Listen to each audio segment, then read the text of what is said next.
陀仔，今日我哋做小數、分數同埋百分數嘅各類題目嘅。而家我哋要根據呢一個指示塗翻顏色呢一個圖嘅。呢度呢，我哋要塗百分數50%，要將呢個圖50%塗上顏色啊。咁到底點做呢？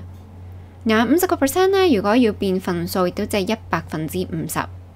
咁即係將呢一個圖呢，分開100份，有50份。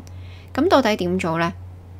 嗱，其實呢度呢，我哋可以約簡嘅，50同埋100都係除50，就變咗1/2。50%亦都即係1/2。咁所以我哋可以將呢個圖分開2份，有1份，咁咪就已經有咗咯。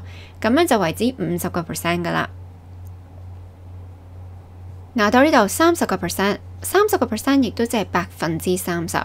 嗱，呢一個呢30%約簡呢，可以約到呢上下除10，就變咗3/10。嗱，咁跟住我哋將呢個圖呢分開10份，由3份，咁樣為之1份。咁由3份咪即係3/10啦，就係咁樣啦。好啦，再嚟75%，亦都即係75%。咁我哋呢就將呢一個約咗簡先，上下都除25，就變咗3/4。咁我哋就可以將呢個圖分開4份咁樣啦，一份就係咁樣啦。咁咪由4份入邊嘅3份啦。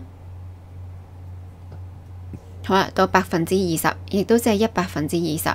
好啦，如果我哋呢度約簡上下都係除20，咁就變咗1/5。咁所以我哋可以將個圖分開5份咁樣，嗱，咁樣為之1份啦，就係咁樣啦。咁啊有1份就係1/5。